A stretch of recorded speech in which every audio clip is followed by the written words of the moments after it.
Hematopoiesis, pembentukan sel darah merah.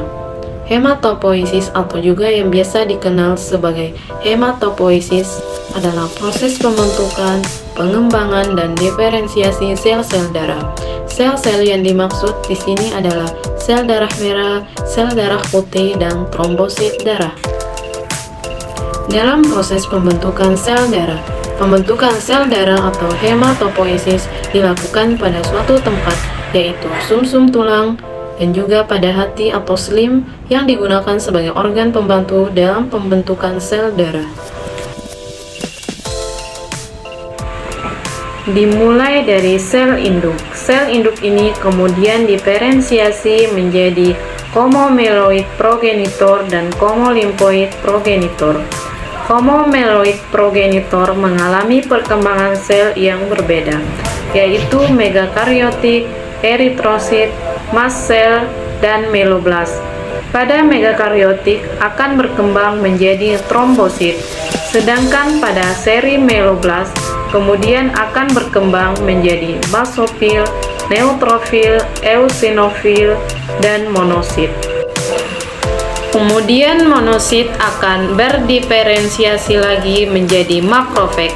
Pada komolimfoid progenitor akan berkembang menjadi natural cleanler cell dan berkembang lagi menjadi small limfosit. Kemudian small limfosit berkembang menjadi T limfosit dan B limfosit, dan akhirnya menjadi sel matang atau plasma sel. Beginilah skemanya.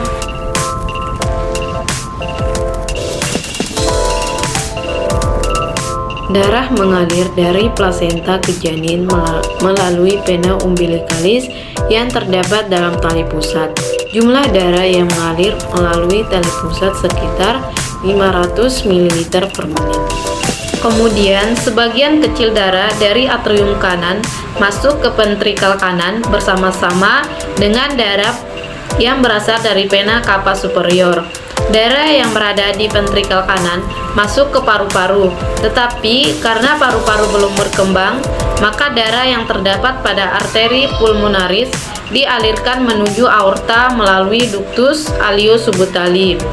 Darah yang mengalir ke paru-paru untuk pertukaran gas dan untuk memberi makanan kepada paru-paru yang sedang tumbuh. Darah yang terdapat pada atrium kiri yang dialirkan ke ventrikal kiri ke seluruh tubuh melalui aorta. Selanjutnya, darah yang miskin oksigen akan dikembalikan ke plasenta melalui vena umbilikalis dan ductus venosus.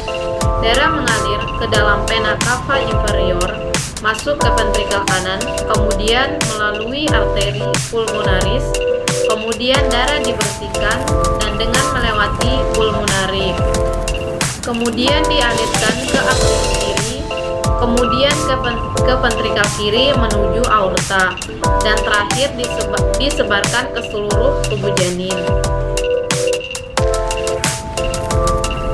Eritrosit atau sel darah merah dihasilkan pertama kali di dalam kantung kuning telah saat embrio pada minggu-minggu pertama. Proses pembentukan eritrosit disebut eritropoiesis. Setelah beberapa bulan kemudian, eritrosit terbentuk di dalam hati, limfa, dan kelenjar sumsum tulang. Produksi eritrosit ini dirangsang oleh hormon eritropoietin. Setelah dewasa, eritrosit dibentuk di sumsum tulang membranosa. Semakin bertambah usia seseorang, maka produktivitas sumsum tulang semakin turun. Dan sel pembentuk eritrosit adalah hematoblast, yaitu sel batang mieloid yang terdapat di sumsum tulang. Sel ini akan membentuk berbagai jenis leukosit, eritrosit, megakariosit, atau pembentuk keping darah.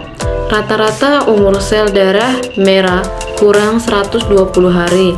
Sel-sel darah merah menjadi rusak dan dihancurkan dalam sistem retikulum endotelium, terutama dalam limfa dan hati.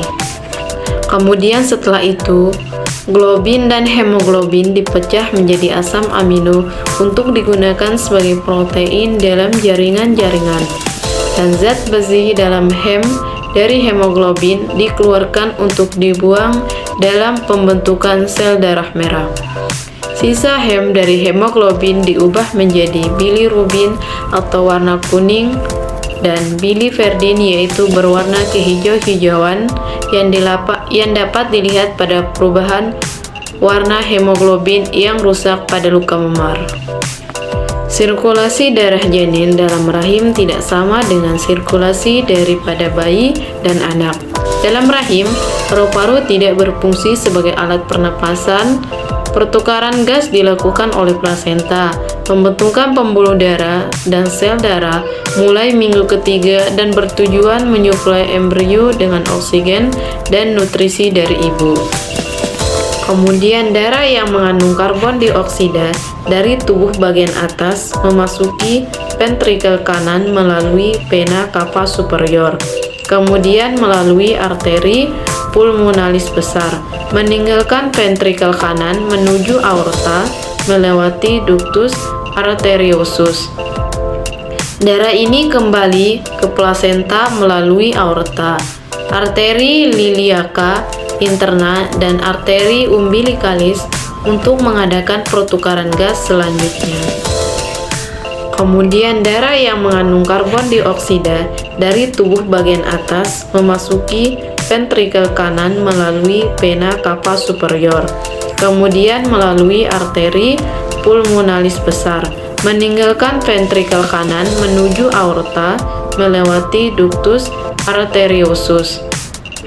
Darah ini kembali ke plasenta melalui aorta, arteri liliaca interna, dan arteri umbilikalis untuk mengadakan pertukaran gas selanjutnya. Selanjutnya, foramen ovale dan ductus arteriosus berfungsi sebagai saluran atau jalan pintas yang memungkinkan sebagian besar dari cardiac output yang sudah terkombinasi kembali ke plasenta tanpa melalui paru-paru. Pertama, darah dari seluruh tubuh masuk ke atrium kanan melalui vena cava superior dan vena cava inferior. Kemudian darah masuk ke ventrikel kanan. Dari ventrikel kanan, darah dipump ke pembuluh darah paru-paru. Kemudian di paru-paru dicuci untuk diberi oksigen. Kemudian darah kembali ke jantung atau atrium kiri melalui vena paru. Kemudian darah masuk ke ventrikel kiri. Kemudian darah dipump oleh ventrikel kiri ke pembuluh besar atau aorta. Dan yang terakhir, darah dialirkan ke seluruh tubuh, baik itu bagian atas atau bagian bawah. Kemudian darah kembali ke jantung atau atrium kiri melalui vena paru. Darah masuk ke ventrikel kiri, kemudian darah dipump oleh ventrikel kiri ke pembuluh besar atau yang disebut aorta. Dan yang terakhir, darah dialirkan ke seluruh tubuh, baik bagian atas maupun bagian bawah.